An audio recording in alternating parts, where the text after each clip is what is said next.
falloir du pain de mie, des tranches de jambon de dinde, du samouraï, donc fromage à tartiner, et du fromage râpé. Vous avez le détail des ingrédients juste en dessous de la vidéo dans la barre d'infos. Bon les amis, avant de commencer, on va clarifier les choses.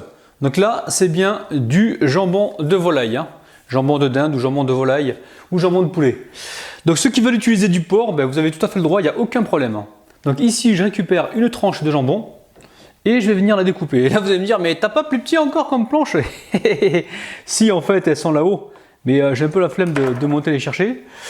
Donc là, je vais les couper d'abord comme ça en bandes. Je vais les superposer et venir ici donc les couper en lamelles. Je ne sais pas si vous voyez, comme ceci. Alors, on pourrait mettre directement le jambon directement sur le pain de mie. Mais le souci, c'est qu'en fait, j'ai envie de laisser de la place sur le contour pour pouvoir faire la soudure. Donc si à la maison vous ne voulez pas émincer, vous pouvez très bien le laisser entier. Une fois qu'on a fait ça, ensuite très simple, je récupère ici le fromage râpé et je le mélange directement avec le jambon de dinde les amis, ou jambon de volaille. On a les mains bien propres et là on vient mélanger le tout comme ceci. Vous allez voir la recette elle est super facile, hein. Allez, on met la farce de côté, ici je récupère les pains de mie et je viens les étaler donc au rouleau. Donc c'est pas compliqué pour retirer comment on appelle ça, la croûte. Vous prenez un couteau et vous passez comme ça, tac, vous enlevez vraiment que le marron. Donc là j'ai étalé tous les pains de mie et je vais venir donc tartiner uniquement la moitié des pains de mie. Alors on récupère ici le samouraï, fromage à tartiner, hein. Mais franchement vous prenez ce que vous avez à la maison, n'allez pas acheter du samouraï exprès. Si vous avez la vache qui rit, c'est très bien, hein. Vache qui rit, kiri aussi, petit carré de chèvre aussi, j'ai vu ça il n'y a pas très longtemps. Vous faites vraiment avec ce que vous avez. Alors ici, il faut s'assurer que les coins soient bien tartinés les amis, hein, parce que c'est là que la soudure va se faire, hein. Allez, je récupère un petit peu de farce. Je vous rappelle que le vinaigre est toujours là et qu'il faut se débactériser les mains avant de manipuler donc la bouffe, j'ai failli dire, les aliments. Donc là, ici, on ne tartine pas celui-ci, hein, c'est pas la peine. Je pose donc sur le plan de travail. Ici, je viens aplatir juste au milieu un petit peu et je fais le tour comme ça en pressant donc avec le pouce. Cette opération me permet justement de souder le pain de mie. Je crois que dans cette vidéo, je vais dire plus de fois le pain de mie que mes amis, hein. Ah, je suis parti pour dire le pain de mie, hein, c'est sûr, hein. Et ceux qui veulent, ils peuvent compter, hein, combien de fois j'ai dit les amis et combien de fois j'ai dit le pain de mie. Allez les amis, c'est super. Là, on a bien soudé. Alors, s'il y a quelque chose qui dépasse, pas de problème, vous prenez le couteau. Ouh, économie. Rabino système, les amis. Une fois que c'est fait, je mets ça sur une assiette, pour l'instant. Et je continue. Allez, on en refait une ensemble.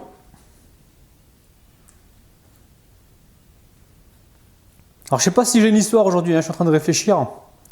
Après, j'ai des histoires, mais elles ne sont pas forcément rigolotes, quoi. Ça peut être des petits moments de mon enfance. Je vais vous en raconter une rapidement. Vous savez, quand j'étais petit, j'habitais dans le Gers. Et dans le Gers, il y avait une fête qui s'appelait les Bandas. Les Bandas, c'est une fête où les gens boivent beaucoup d'alcool. Mais en fait, nous, on y allait pour les manèges, en fait.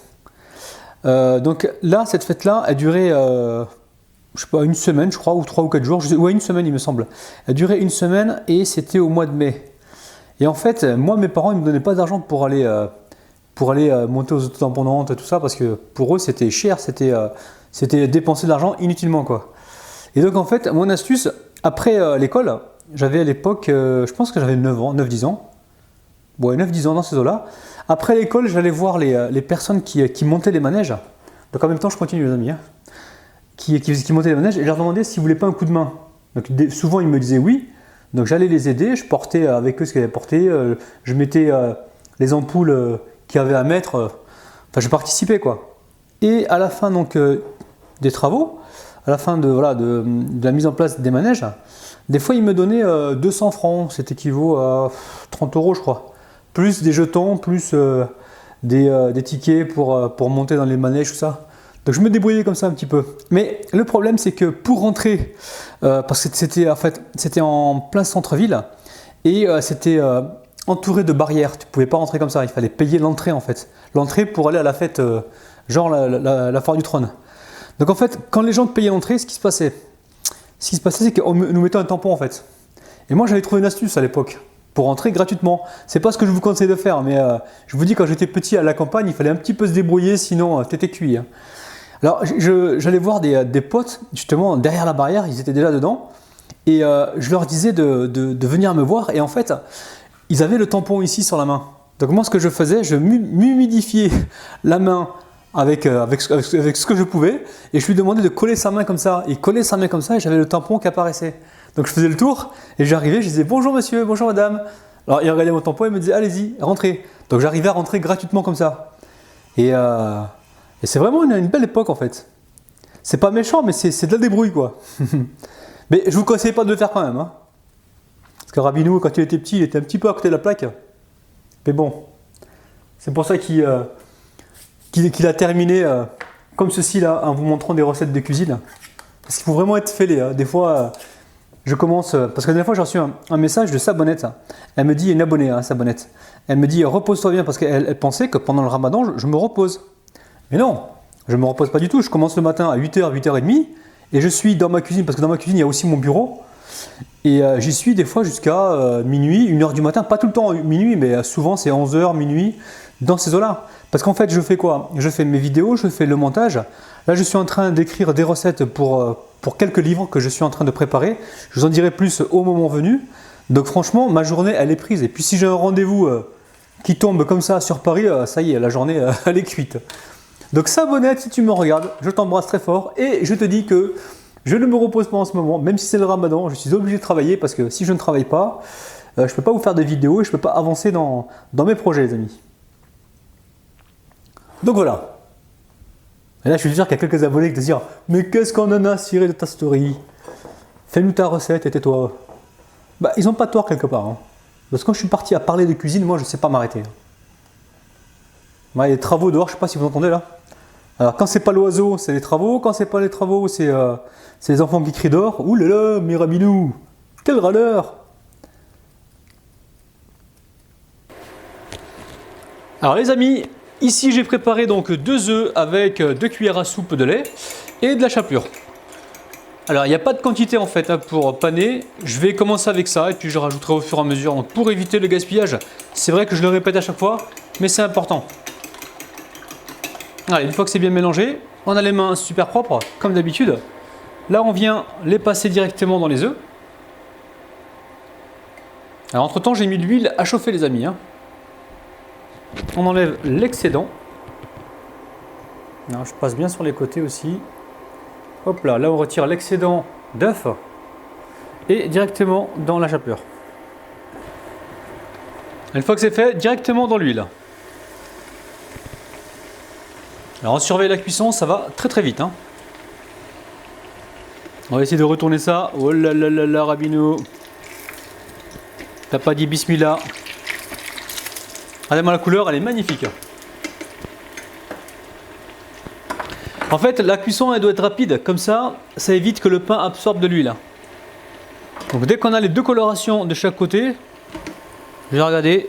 Voilà, nickel. Je vais pouvoir retirer tout de suite. On égoutte bien et on met sur une assiette recouverte d'un papier donc absorbant. Les amis, on en refait une. Donc là, on le trempe le pain farci directement dans les œufs.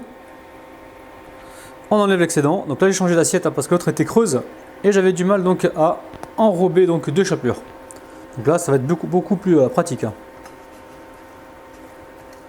Les amis, si vous aimez ma recette, n'oubliez pas, petit pouce bleu. Mettez-le maintenant, vous allez oublier les amis. Allez, je vous attends. 1, 2 et 3. Merci les amis. Je sais qu'il y a pas mal de monde qui m'écrivent, enfin pas mal d'abonnés, et à chaque fois vous me dites ouais mais j'oublie à la fin. Alors mets-le maintenant, comme ça tu n'oublieras pas. Et moi ça va me rendre énormément service. Alors les amis, j'ai fait récemment une recette de pain de mie farci donc au poulet. C'est la recette qui marche le mieux sur ma chaîne, vous avez été nombreux à l'avoir adoré. Donc ceux qui n'ont pas vu encore, n'hésitez pas à aller la checker.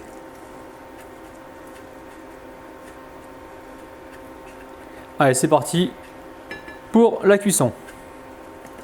Les amis, ça y est, on va pouvoir passer aux dédicaces. Aujourd'hui, je dédicace à Anifa, Amine, Siham, Diallo, Kadiyatou, Christiane, Bijou, 2406 par an, Sandra G, Jeanne et Cathy, les amis. Oh là là là là, regardez-moi ça, c'est un truc de dingue, regardez-moi ça. C'est facile à préparer, c'est gourmand, c'est très très bon.